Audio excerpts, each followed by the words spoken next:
कधी मुख्यमंत्र्यांची आई काढतोस? चित्रा वाघ सारख्या एका सन्माननीय एवढ्या मोठ्या नेत्याला तू खालच्या स्तरावर बोलतोस? लायकी आहे का तुझी? आता मला तर शरद पवारांच्या राजकारणाबद्दल काही बोलायचंच नाही. मला तर असं वाटतं की त्यातल्या करणीचं फळ आहे की काय?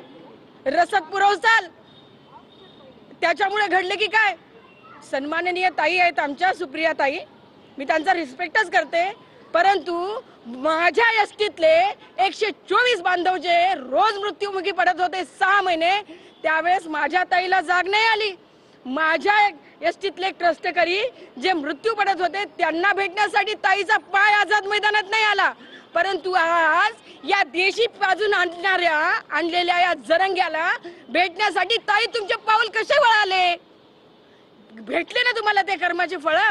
फेकला ना तुमच्या अंगावर बाटला? उष्ट्या पाण्याच्या बाटला फेकून तुमचं तिथं स्वागत झालेलं आहे. ताई लक्षात घ्या, आता तरी मला वाटतं सुधरा आणि या ज्या जरंग्याला आहे त्याची लायकी दाखवून द्या. विनाकारण माझ्या गोरगरीब, माझ्या सर्वसामान्य, माझ्या लडक्या मराठा भावांना दिशाभूल करू नका रे.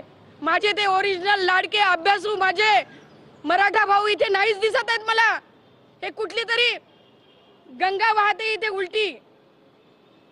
काय तुम्ही या लोकांना, मी म्हणते चपट्या पाजून आंदोलन केली जात नाही. एसटीचं आंदोलन एक अमेरिकेमध्ये सुद्धा त्या आंदोलनाची चर्चा झालेली आहे. हे काय आंदोलन आहे?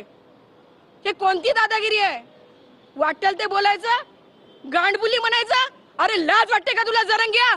त्या आंदोलनामध्ये बहिणी आहेत, आवी आहेत, मुली आहेत.